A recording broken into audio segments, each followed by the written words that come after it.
Hashtag Inception sound. You know what that sound means. It's time for our Game of Thrones recap show.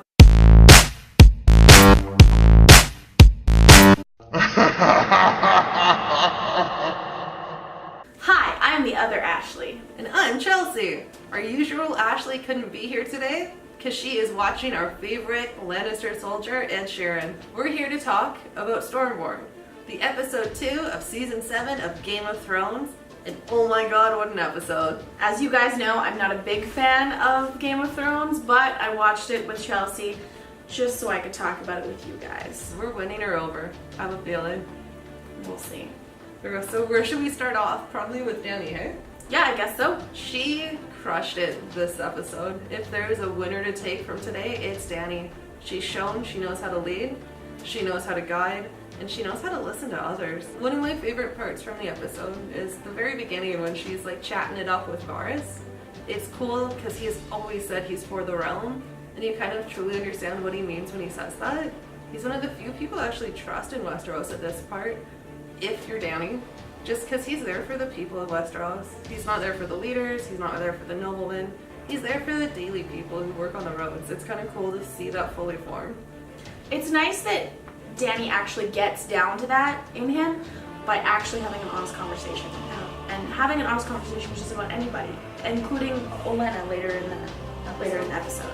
And then just one of the key things I kind of took away from her talk with Varys was her like, she's getting way too comfortable burning people, guys. I'm concerned. And it was nice to see her call out Varys to be like, you are great at scheming, you're a clever guy, but tell me if I'm messing up. Like, that shows a real depth of character to Dany, that she wants to do right as a leader. Or she'd rather, like, tell me, don't conspire. And that's a tip a lot of people could take in Westeros. And it shows she's gonna be a better leader than a lot of the other characters that we're seeing. And it has my favorite line from the episode, the I would expect nothing less than another dragons. True. And then my girl, Melisandre's back. She may not always choose the right side. Varys even calls her out. She did support Stannis, and that did not work out great. It ended the way Dany would like, though, with fire, and I'm sorry if that was too soon. And so it was awesome, because, like, I get it. I kind of guessed from the previews when she's talking to Dany and being like, hey, there's another one. You guys are gonna save Westeros. We get it. They are probably the fabled, mythical prince that was promised in Azor Ahai. But it's still cool. If you don't read the books, you're kind of going to get more of that from this episode, which is interesting. And it was very neat to have Missandei call out Melisandre's poor Valyrian. How did no one on Dany's council know about John? Shit gets around that kingdom real quick, so, like, what's happening there? They dropped the ball. Thank God. I'm sorry. Thank the God for Melisandre. Dany finds out about John now, and he sounds like quite a man. That may have been a little sarcastic. I do enjoy how John's getting hit up with ravens from Queens now. That's kind of funny. Can we talk about how the Night's Watch still kind of sucks with shooting arrows? They can't even hit a target. They were kids, though. You know what? Winter is coming. Okay, yeah, valid point. It's the kids. They can't be sweet summer children anymore. The war's gonna be fought with summer children, unfortunately. It's kind of, I'm enjoying that about this season, how we're seeing that it's the kids who have to take up arms. I get like a sick delight out of it. And like when John gets his letter demanding his presence from Daenerys, it's nice to see him ask Sansa for information. It's nice to actually see that little small council they have with Davos and everyone. How they're actually you see John actually having a conversation about how he's going to proceed with this, and then, you know, the rest of the episode happens. Like, he needs those insights. Someone like Sansa actually knows Tyrion. Like, you know what we get next? More exposition! Fucking Davos shoving that shit down our throat. Wait, Ashley, you didn't know dragons will breathe fire? What? But fire kills White Walkers. Wait, does this mean John and Dany could team up? And then the dragons could breathe fire on the White Walkers. Fuck that shit. I do feel like maybe Davos had to say that for John, because he's a little slow like his dad. Super brave, super strong. but damn, that boy is slow. John's a dummy, and he's like getting dumber every episode. It's kind of mind-blowing. It's your classic Stark plot line, is that the higher they get in power, the more stupid shit they do. Alright, next we have our favorite blonde queen. The Mad Queen Cersei. God, I hate her, but I love her character even more. So in an interesting development tonight, she gets to meet Sam's dad and brother. That was kind of a fun little crisscross. I don't know if it's really going to go anywhere other than to remind us that Westeros is all connected. And it was kind of fun but irritating to see her hypocrisy, where she's warning them about Dany and her unsullied and foreign hordes that are going to destroy the city, when she did exactly what the Mad King was going to do, but Jaime killed him. Like, she blew up the city, like, bitch please, you already did what you're warning people about. Hashtag Mad Queen Cersei. I do dig that dragon crossbow though, that was pretty sweet. That was awesome. I do love how we keep seeing Grandmaster Qyburn just kind of chilling out. Cool, like on the right hand is Cersei, her hand guiding her. He is probably one of her like secret weapons. Next we have that shot of Cersei through the crypt, where she's like, I've never been here before. She is such a dirty liar, Ashley. She really is. I love how they cut to the table where she was like pouring wine down the Septa's throat. Oh god, that was beautiful. Okay. She totally had it. She had it coming. She did. Yeah, shame on her. Like she got some good wine before she went.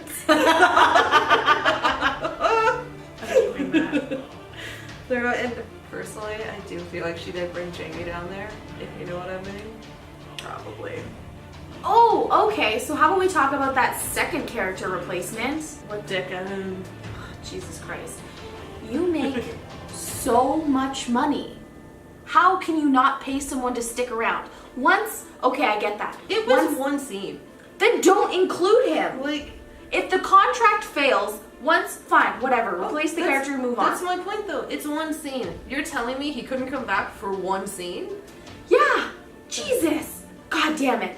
HBO, get it together. Come on, HBO. You're better than this. You got that dragon money. And then we have Jaime talking to Sam's dad, trying to convince him to fight with the Lannisters.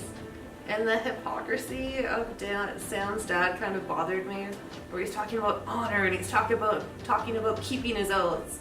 When dude straight up threatened to murder his oldest son and sent him off to the wall, like, come on, man. Like, that's some cognitive dissonance if you don't mind. He's one of those characters, though, I think can...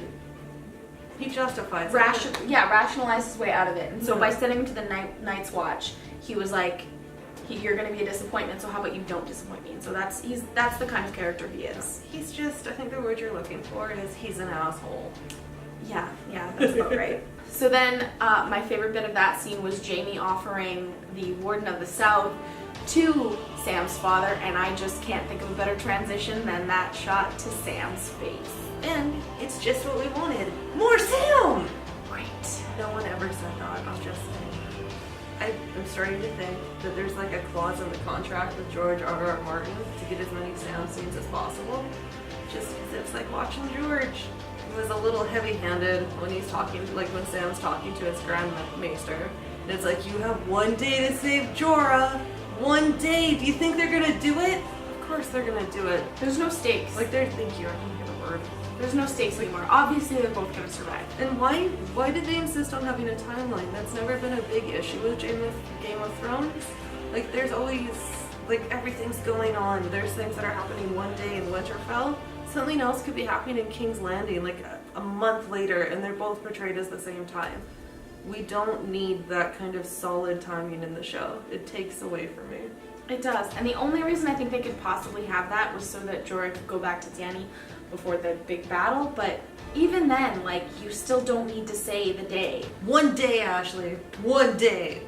One day the show will be over and I'll be happy. Oh, when we're back to Dany and her little council of people, which is a really interesting group of people, and it's a lot of different people with differing perspectives, and it's nice that she was able to bring them all together. It's impressive. Like, it clearly demonstrates how she can bring together some people who are mortal enemies, like the Lannisters and the Martells, get them to work together. Like, kudos, Dany, you are my queasy. And I really like the talk at the end with Elena. That really showed that she's a good listener and a good leader in general. Yeah, she knows how to speak to people based on their needs, not based on her needs, unlike our other favorite character, Jon Snow. And during their conversation, I really appreciated Lady Olenna bringing up how the realm will never really know peace. It's kind of jarring for someone that old. She is one of the older characters in the show, to kind of highlight the fact that peace has never really been a thing. There wasn't peace with Robert, there wasn't peace with Dany's dad. She's never known peace. Look what that got her burned to death. Mm-hmm. I think it does show Olenna's age in that she also said that, you know, love wasn't enough. Marjorie was loved by her people, but she still ended up blown up. And, you know, you do have to be feared a little bit so people don't try you. And I think she's right about that. And it's going to be an interesting thing for Dany to learn too. People aren't going to disrespect you when they know you're going to get burned. Quite literally, actually. Hashtag ya burns. So we get even more sheep metaphors this episode, guys. Like, it's great advice from Olenna telling Daenerys to be a dragon, don't be a sheep. But we literally heard a very similar metaphor at the start of last episode. When Arya makes the reference about, you know, the wolves are going after the sheep. Like, I get it. Dany and John are our heroes. They're likely going to be the ones that at least face the White Walkers. We don't know if they'll win. Just maybe tone it down a bit. As a book reader, as someone who loves the show and just dives into the mythology, like there are enough kind of hints, I feel, to kind of demonstrate that why we're rooting for them. Please cut it back on the metaphors. Please, like, cut it back with the exposition. And just let us experience the story. That's the thing. That's why I stopped enjoying this show, was because they kept shoving stuff down your throat. And I don't want to be told the story. I want to see the story. Like, I don't remember feeling this frustrated last season. Mm-hmm. Not frustrated, that's too harsh of a word. Just more like I get it. Let's move forward. We only got like 14 episodes left, guys. Like, we gotta start like chugging forward. Let's get more beautiful shots and less shit shoved down your throat. And more beautiful music. The sweetest part of the episode, Missandei and Grey Worm. Wish my clothes could come off that quickly. That was impressive, hey? Like, that was cool. That was like the invention of the zipper in terms of. They got strippers beat. Yeah, there we go. That's it. But like, no, to get serious, it was really cool to see two like side characters kind of that beautifully exposed. You've never seen a member of the a main member of the Unsullied kind of just bearing it all out, literally and figuratively. I also really like the shot that they did. It was a really tight close-up on his face, and the actors did a great job. He looked very vulnerable, and just, it was great.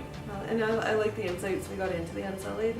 We understand how these little boys are transformed into hard men, and for Grey Worm to admit that he was never the strongest, he was never the biggest, but he was the bravest, and how that's kind of scary when you're transforming into someone who isn't as brave because you've opened yourself up to love. Can we talk about last episode? They purposely made Jorah look crazy. He looked like he lost his mind. He's jump scaring people and going like, "Go, tell me about the Dragon Queen." And then we found out he's fine this episode. Yeah, that was a really cheap jump scare. For me, that's the first time when a scene from a later episode actually takes away from a previous episode. Like, that was, I think, a poor decision. It was. That whole first episode was a poor decision. That was not, it was exposition. Ashley's favorite word. That was also really gruesome, and it was kind of just like, although it was a lot less gruesome than last episode, it was still like a little much. And then it cut directly to that pie. Like, what is your weird thing with combining food and gore? Like, I don't get how it's communicating an important thing. That's not even a trope anywhere. It's not, and you're not getting anything important across. You're just trying to gross us out. So John finally makes a good decision in a really bad way. So Sansa is left in charge of Winterfell, which is a great decision. She is the smartest and the least violent of the Starks for the most part. We're not counting Bran. He's in a wheelchair. What's he gonna do? I wish she kind of gave her a heads up before making that decision in front of everybody. What the hell, buddy? Oh my god, right? Okay, you are literally sowing dissent, having these discussions with, like, someone you should be counseling with beforehand. You had a conversation last episode being like, hey, we should trust and confide in each other. Unless I don't feel like it or forget to. John, like, get your head together before you lose it. Yeah, make a smart decision. Just have a conversation and then proceed with the things that you are going to do. Don't just do things. And then we get to find out how rash John can be when he attacks Littlefinger. Yeah, that's exactly it, is that it shows that he's not going to be a good leader because he doesn't think things through. He reacts irrationally. Like, when Olenna called out Dany, she had a discussion with her afterwards. Whereas I feel like if John was in that situation, he would have launched himself across the table at her. I would actually love it if we got to see John beat up an old lady. I love the line he says, like, talk to my sister again and I'll kill you, to Littlefinger. Like, Littlefinger's gonna die. Like, if I had to put my odds on a character to die, I'd probably put Littlefinger #1 this season. Yeah, and I think Sansa's gonna do it. Hopefully. And it just goes to show you, Jon Snow, he knows nothing. We get, so we get the nice little, like, Arya and Hot Pie catching up. And I love his little line, like, I can't believe I thought you were a boy, you're so pretty. That was cute, it was sweet, and I cherish every moment we can get up like that on Game of Thrones. And Arya finds out the Starks are back at Winterfell. That's huge. Was a little convenient. But I'm not sure, again, same thing with Dany. How did she not know the Starks are back in Winterfell? Yeah. Although she has been kind of on her own She quest just for hung a out while. with the Lannisters, though. And it was really cool how dead-eyed they played it when she's first eating. Like, that girl is dead inside. And the second she finds out that her home is safe again, you see that life come back. That's incredible. That's why I watch Game of Thrones, for that level of acting.